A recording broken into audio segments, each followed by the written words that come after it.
Charles Whitmore stepped off the plane at Heathrow Airport with a swagger that turned heads. Dressed in an expensive tailored suit, his Rolex glinting under the fluorescent lights, he exuded confidence or arrogance, depending on who was watching. To Charles, this trip wasn't just about sightseeing. It was about proving something. Back home in New York, he often boasted about his wealth and success to anyone who would listen, and sometimes even to those who wouldn't. But now, standing in London, he felt like he had entered a stage where he could showcase his superiority over what he called old-world traditions. The moment he exited the airport, Charles flagged down a sleek black cab. He didn't bother checking if it was licensed. He simply assumed the best because, well, why wouldn't he? Climbing into the backseat, he instructed the driver to take him to one of the most luxurious hotels near Buckingham Palace. As they drove through the city, Charles pressed his face against the window, scrutinizing every detail. The historic buildings impressed him, but also annoyed him. Why do they cling to these outdated things? He muttered to himself, shaking his head. When they arrived at the hotel, Charles strode inside as though he owned the place. The concierge greeted him warmly, but Charles barely acknowledged them, tossing his credit card onto the counter instead. Once settled in his lavish suite overlooking the palace grounds, he poured himself a glass of champagne and toasted to what he believed would be the perfect vacation. Little did he know, perfection wasn't exactly what awaited him. Over the next few days, Charles explored London with all the enthusiasm of someone ticking items off a checklist. He visited Big Ben, snapped selfies at the Tower Bridge, and wandered through Hyde Park. Yet, no matter where he went, he couldn't help but complain. The food was too bland, the weather too dreary, and the locals too reserved for his taste. Every interaction left him feeling slightly irritated. He expected admiration from everyone around him. But instead, he encountered polite indifference, or worse, quiet disapproval. One afternoon, while strolling past Buckingham Palace, Charles noticed a crowd gathering outside the gates. Curious, he pushed his way to the front, eager to see what all the fuss was about. That's when he saw them. The royal guards, standing tall and motionless in their iconic red tunics and bearskin hats. Their discipline fascinated him, though not in a positive way. Instead, he found it absurd. What's the point of dressing up like mannequins? He scoffed, loud enough for nearby tourists to glance awkwardly in his direction. As he watched the changing of the guard ceremony unfold, Charles grew restless. He disliked how orderly everything seemed, how everyone followed rules without question. It clashed with his own chaotic worldview, where money and power were supposed to grant him freedom from such constraints. When a black guard approached him gently asking him to step back behind the barrier, Charles bristled. Who was this person to tell him what to do? A flicker of resentment sparked within him, fueled by years of unchecked privilege and prejudice. This small exchange planted the seed for what would soon become a catastrophic decision, one that would change not only his life, but also the lives of those around him. For now, however, Charles remained blissfully unaware of the storm brewing ahead. As Charles stood among the crowd watching the changing of the guard ceremony, his irritation began to boil over. The rhythmic marching of soldiers, the synchronized movements, and the crisp command seemed almost robotic to him. To Charles, it wasn't a display of tradition or discipline. It was boring, pointless, and outdated. They're just standing there like statues.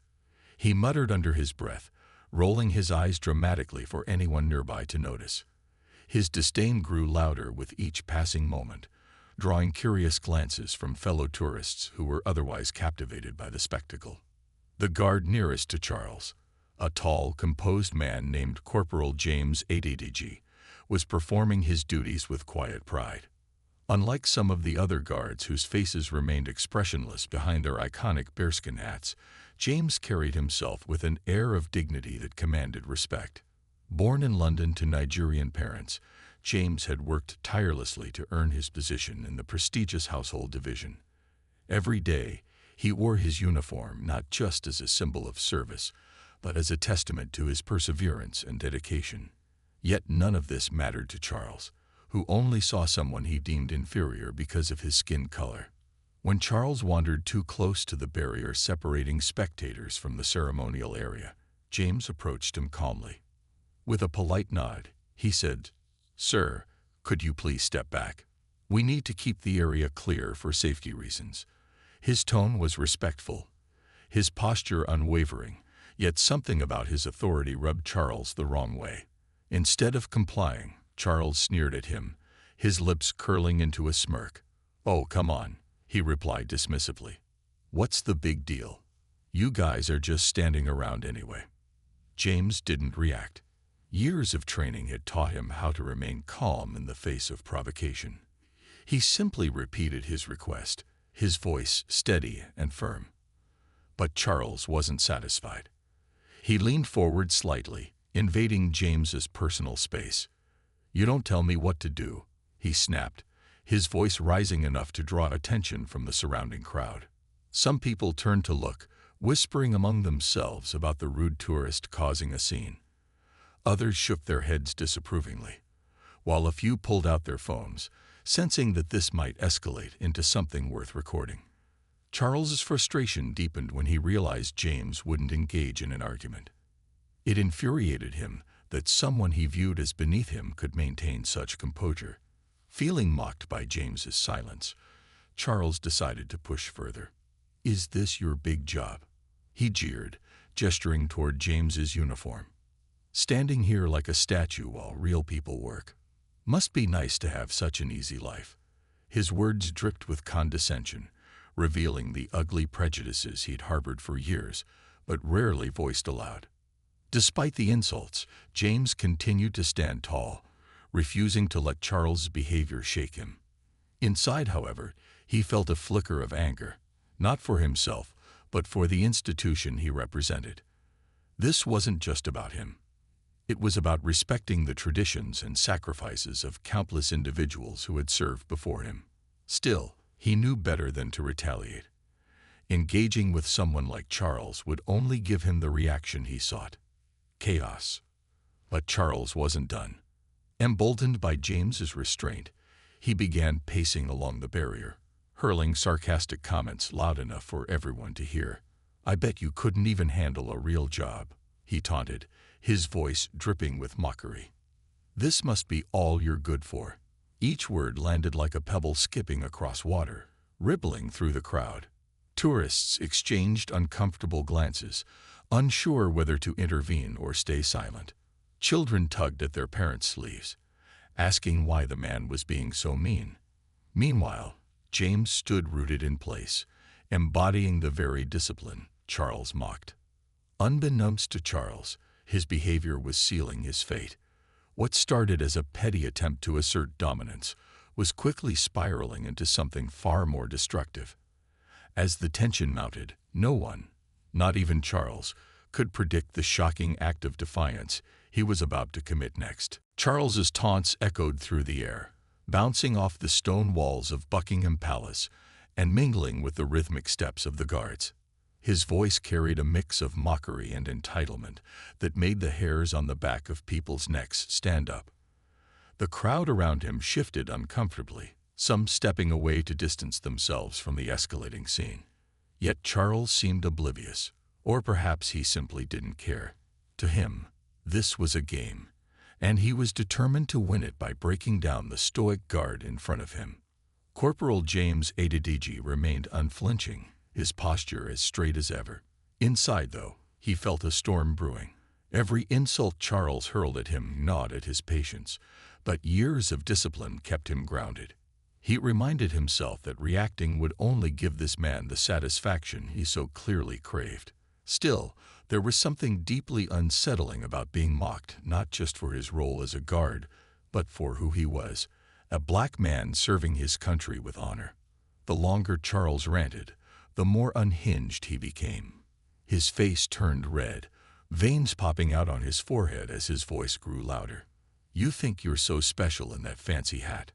he spat, pointing a finger directly at James. "Let's see how long you can keep pretending you're better than everyone else." By now, dozens of eyes were glued to the confrontation. Parents covered their children's ears, while others whispered nervously about what might happen next. Even the other guards exchanged subtle glances, though none broke formation or protocol. But Charles wasn't satisfied with mere words anymore. He wanted to humiliate James in a way that couldn't be ignored. Reaching into his coat pocket, he pulled out a small can of bright red paint he bought earlier that day as a souvenir. At first glance, it looked harmless enough, a trinket meant to remind him of London's iconic red phone booths and double-decker buses. But in Charles's hands, it transformed into a weapon of spite. With a smirk twisting his lips, Charles shook the can vigorously, ignoring the murmurs of disbelief rising from the crowd. Then, without hesitation, he stepped closer to James and flung the paint directly onto the pristine red tunic of the guard. The liquid splattered across James's chest and arms, dripping down onto the cobblestones below. For a split second, time seemed to freeze. Gasps rippled through the crowd like waves crashing against the shore. Some people covered their mouths in shock. Others reached for their phones to capture the moment unfolding before them. James didn't move, not an inch. His expression stayed neutral, though anyone looking closely could see the faint tightening of his jaw. This act of vandalism wasn't just an attack on his uniform. It was an assault on everything he stood for: duty, respect, and pride in his service. But instead of retaliating or showing anger, James held his ground, embodying the very values Charles sought to undermine. It was a quiet defiance that spoke louder than any shout or scream ever could. Meanwhile, Charles grinned smugly, clearly pleased with himself. In his mind, he had won. He had forced a reaction, or so he thought. What he failed to realize was that his actions weren't just witnessed by those present. They were immortalized in countless photos and videos already spreading like wildfire online. Within minutes, strangers halfway around the world would know his face, his name, and the disgusting act he had committed. As security officers began pushing through the crowd toward Charles, the reality of what he had done started to sink in, but only slightly. Instead of apologizing or trying to explain himself, he crossed his arms defiantly, daring anyone to challenge him further. Little did he know, the consequences of his actions would soon spiral far beyond anything he could have imagined. And as the crowd parted to let the authorities take control, one thing was certain: Charles Whitmore's life would never be the same again. Within moments of Charles's shocking act, the crowd erupted into a frenzy. Some people shouted in outrage, while others clapped sarcastically, their voices dripping with disdain. "Are you proud of yourself?" one woman yelled, her face flushed with anger. A man nearby added, "This is disgraceful." The words echoed around Charles, but he still wore that smug grin, as if he believed he'd proven some kind of twisted point. What he didn't realize was that his actions had already been captured from every angle. Phones were held high, recording the scene like it was a live drama unfolding before their eyes. The videos hit social media almost instantly. Someone uploaded a clip of Charles pouring the paint on Corporal James Adedeji, accompanied by a caption, "Rich tourist humiliates royal guard at Buckingham Palace." Within minutes, the post went viral. People around the world stopped scrolling to watch the footage, their reactions ranging from disbelief to outright fury. Comments flooded in, many calling Charles entitled, disrespectful, and cruel. Others praised James for his composure, hailing him as a symbol of grace under pressure. Hashtags like #RespectTourGuards and #ShaineOnCharles began trending globally, drawing millions of views and shares. News outlets quickly picked up the story, amplifying its reach even further. Headlines blared across newspapers and websites. "Tourists' racist outburst shocks London." "Royal Guard shows dignity amidst attack," and "privilege meets its match." Journalists scrambled to piece together details about Charles Whitmore, digging into his background and uncovering a history of arrogance and entitlement. Photos of his lavish lifestyle surfaced: expensive cars, private jets, extravagant parties, all painting a picture of a man who thought rules didn't apply to him. Back at the scene, security officers escorted Charles away from the growing chaos. As they led him through the dispersing crowd, jeers and insults followed him. "You're a disgrace," one man shouted. "Go back to wherever you came from," yelled another. For the first time since the incident began, Charles's confidence wavered. He glanced around nervously, noticing the sea of angry faces glaring at him. His bravado faltered, replaced by a flicker of unease. But it was too late. The damage was done. By evening, the story dominated conversations everywhere. From coffee shops in Paris to dinner tables in New York, talk shows debated whether Charles's behavior stemmed from ignorance or racism. Pundits dissected his actions, analyzing every smirk and sneer caught on camera. Meanwhile, support poured in for Corporal James Adedeji. Donations poured into charities supporting diversity in the armed forces, inspired by James's quiet strength. Messages of gratitude filled social media, thanking him for representing resilience and dignity in the face of humiliation. As the hours passed, Charles' identity became public knowledge. Reporters camped outside his hotel, eager to get a statement. Calls and messages bombarded his phone, each one more scathing than the last. Friends and acquaintances distanced themselves immediately, deleting photos with him and issuing statements condemning his behavior. Even colleagues at his company sent panicked emails, urging HR to address the situation before it tarnished their brand. Charles sat alone in his luxurious suite, blinds drawn, staring at the glowing screen of his laptop as headlines about him multiplied. For the first time in his life, Charles felt truly isolated. The weight of global condemnation pressed down on him, suffocating and unrelenting. He tried to rationalize what had happened, convincing himself that people were overreacting.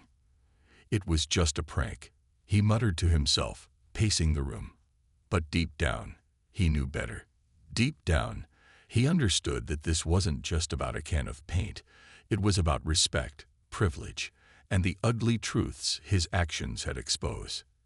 And as night fell over London, Charles realized that the world was watching, waiting to see how, or if, he would take responsibility for what he had done. The next morning, Charles woke up to a room that felt suffocating despite its opulence. The heavy curtains blocked out the sunlight, but nothing could shield him from the storm brewing outside or within his own mind. His phone buzzed incessantly on the bedside table, vibrating like an angry swarm of bees. Every notification was a new blow. Angry emails from colleagues, texts from friends severing ties, and even messages from family members expressing their disappointment. For a man who thrived on admiration and control, this sudden avalanche of rejection left him reeling. When he finally mustered the courage to check the news, his face turned pale. His image was plastered across every major outlet, news websites, TV channels, and social media platforms. The headlines were brutal. Entitled "Tourist Humiliates Guard," "Privilege Meets Justice," and "London Shames Racist Visitor." Reporters had already uncovered details about his life back in New York, his flashy lifestyle, his history of dismissive behavior, and even past complaints filed by employees at his company. It was as if someone had taken a magnifying glass to his entire existence, exposing all the cracks he tried so hard to hide behind his wealth and charm. As the day wore on, reality began to sink in. A team of executives from his firm held an emergency meeting via video call.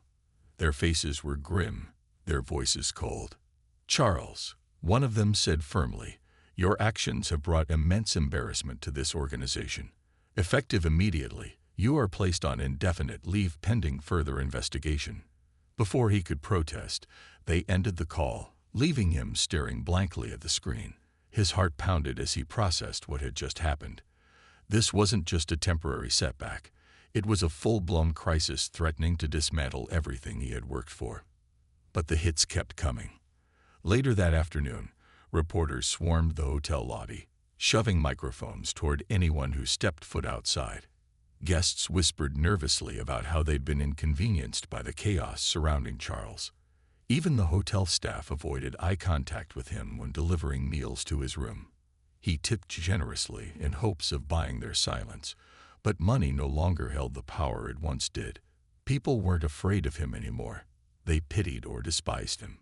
To make matters worse, Charles's personal life unraveled faster than he could keep up. His wife, Margaret, called in tears, her voice trembling with fury. "How could you do this?" she demanded. "You've ruined us, Charles. Do you realize what this means for our family?" When he tried to defend himself, she cut him off sharply. "I'm done. We're done." By the end of the conversation, she informed him she was filing for divorce. Their marriage, already strained by years of neglect and arrogance, couldn't withstand the weight of his public disgrace. His children followed suit. His teenage daughter sent him a text saying she never wanted to see him again, while his son posted a scathing message on Instagram, calling him a stain on humanity. Each word hit Charles like a punch to the gut. For years, he had prided himself on providing for his family, believing that his wealth made him a good father and husband. Now, stripped of his status and respect, he realized how hollow those efforts had been. Money couldn't buy forgiveness or love. Amidst the turmoil, authorities arrived at the hotel to formally arrest Charles. Handcuffs clicked around his wrists as cameras flashed in his face. As they led him out, the crowd gathered outside erupted into cheers and jeers. Some shouted insults, while others applauded the guards who accompanied him, not because they celebrated his downfall, but because justice seemed to be served. Charles ducked his head, unable to meet anyone's gaze. For the first time in his life, he felt small, truly, utterly insignificant. That night, sitting alone in a cold holding cell, Charles replayed the events of the past few days in his mind. He thought about the guard he had humiliated, the crowd that had condemned him, and the millions of strangers who now knew his name for all the wrong reasons. The walls closed in around him, not just physically but emotionally.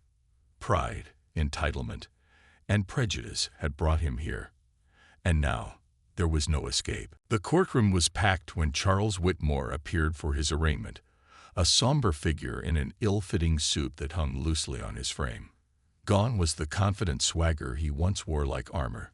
Instead, he shuffled forward with slumped shoulders and downcast eyes.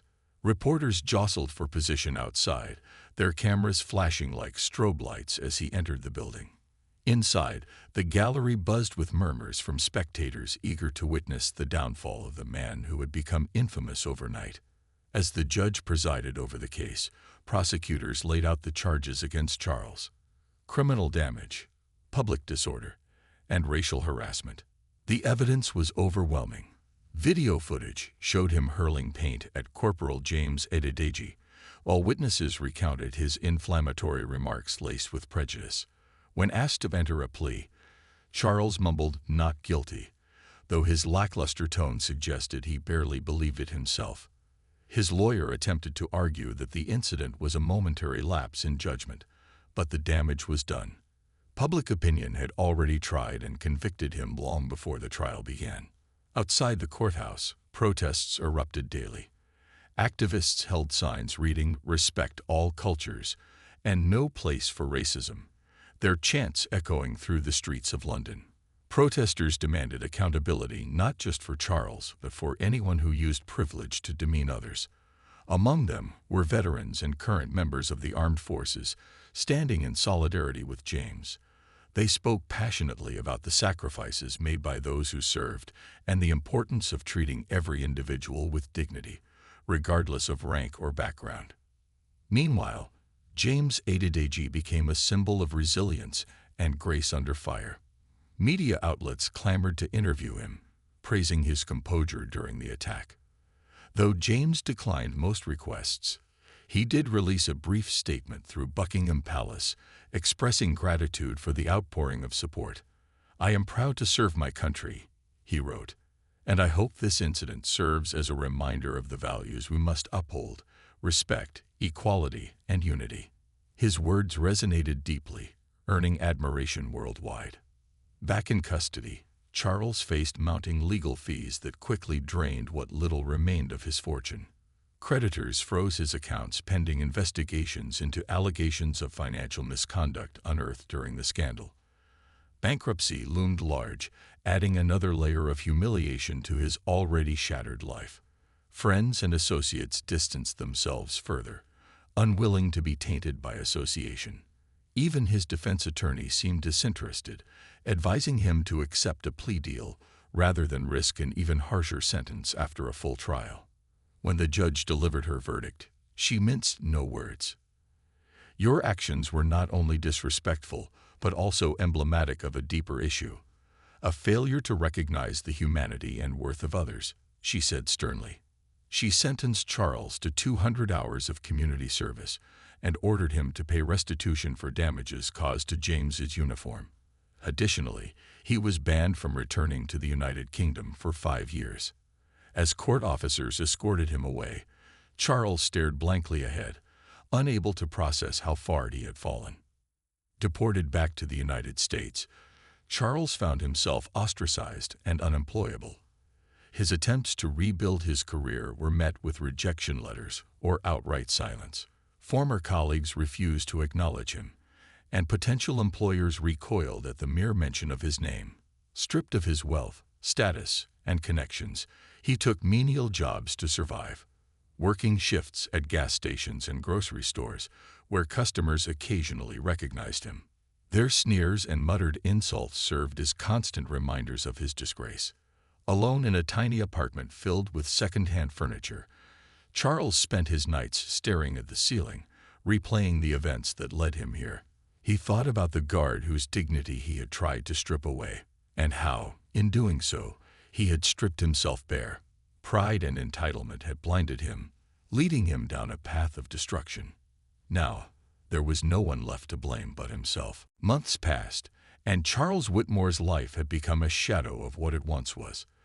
The luxurious penthouse suite in New York City he used to call home was now a distant memory, replaced by a cramped studio apartment on the outskirts of town.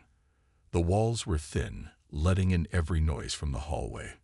Loud arguments, crying babies, and the occasional screech of car brakes outside. His days revolved around clocking in at a local convenience store, where he stocked shelves and cleaned floors for minimum wage. Customers often recognized him, their eyes narrowing as they whispered behind his back or glared openly. Some even refused to be served by him, demanding another employee instead.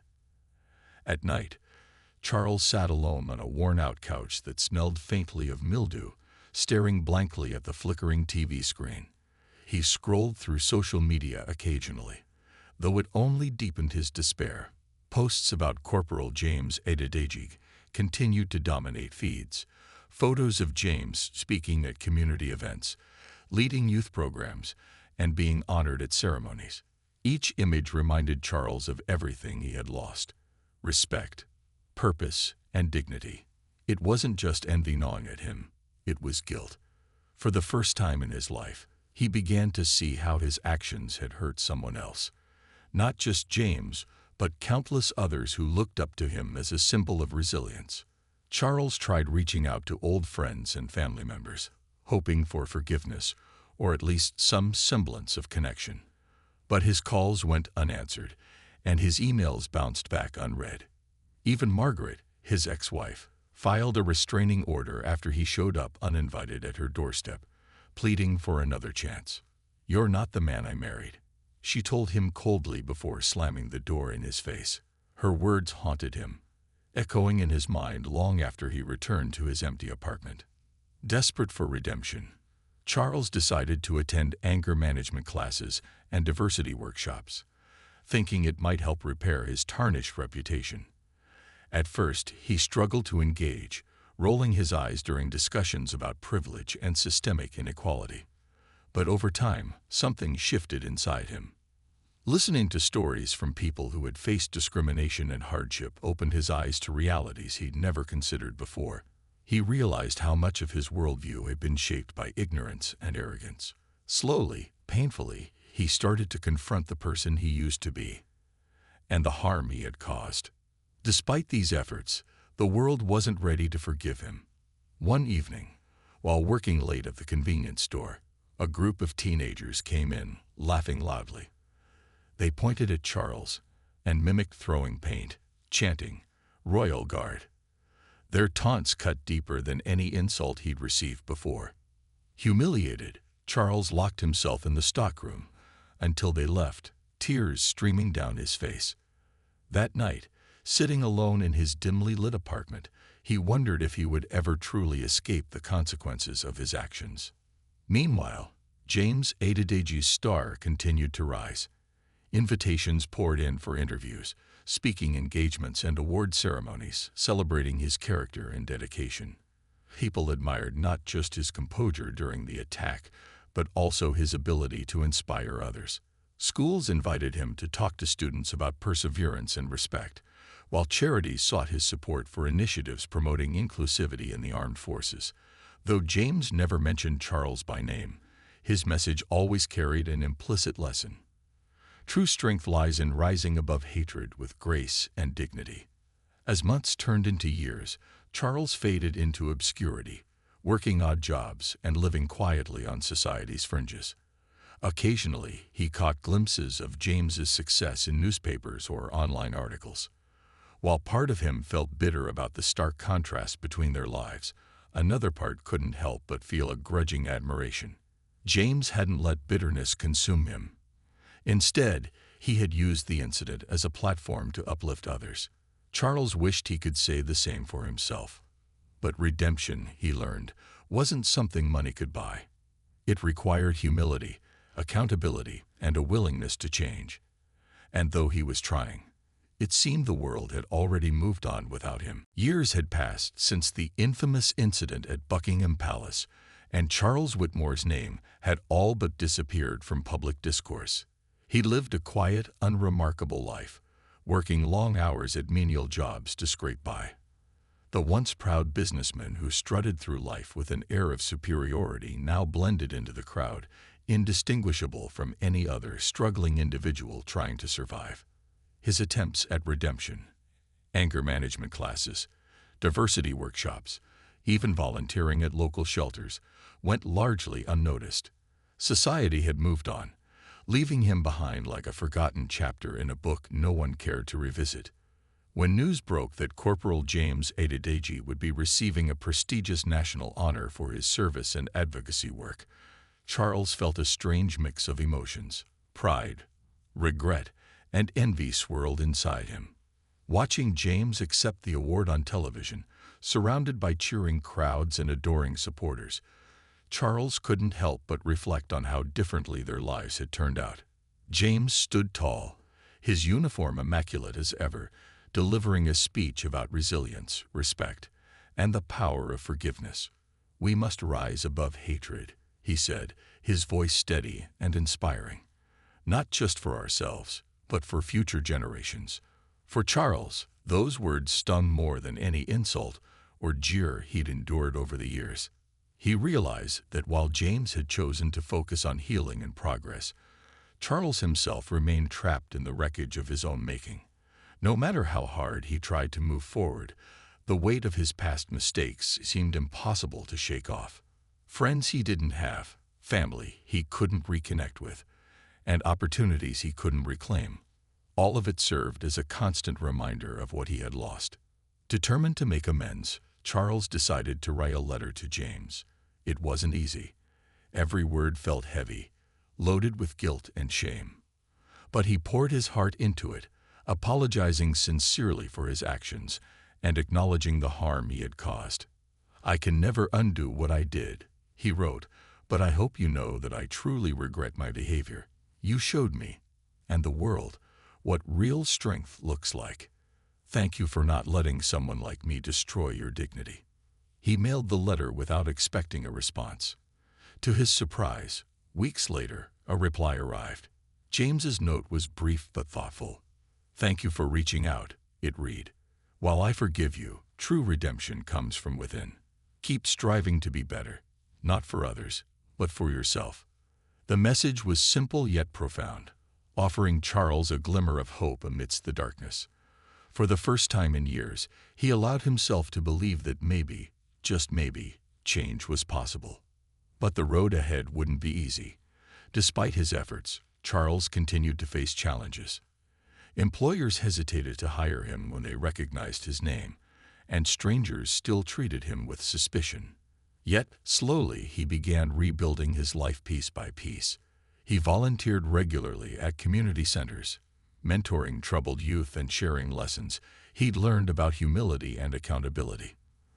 Though few knew his full story, those who worked closely with him noticed a shift, a newfound sincerity and determination to contribute positively. Meanwhile, James Adedeji's legacy only grew stronger. He became a household name, celebrated not just for his bravery during the attack, but for his unwavering commitment to promoting unity and understanding. Schools named scholarships after him, and charities dedicated programs to honor his contributions. Wherever he went, people greeted him with admiration and gratitude, seeing in him a symbol of grace under pressure. As for Charles, he eventually found peace, not in fame or fortune, but in small victories. Helping a teenager find direction, earning a smile from a neighbor, or simply waking up each day determined to do better brought him a sense of purpose he'd never known before. Though he could never erase his past, he learned to live with it, using it as a reminder of how far he'd come and how much further he needed to go. In the end, the story of Charles Whitmore and James Adedeji wasn't just about failure and triumph. It was about choices. One man chose hatred and privilege, only to lose everything. The other chose dignity and resilience, becoming a beacon of hope for millions. And though their paths diverged dramatically, both served as powerful reminders that our actions define us, but so does our ability to grow, learn, and strive for something greater.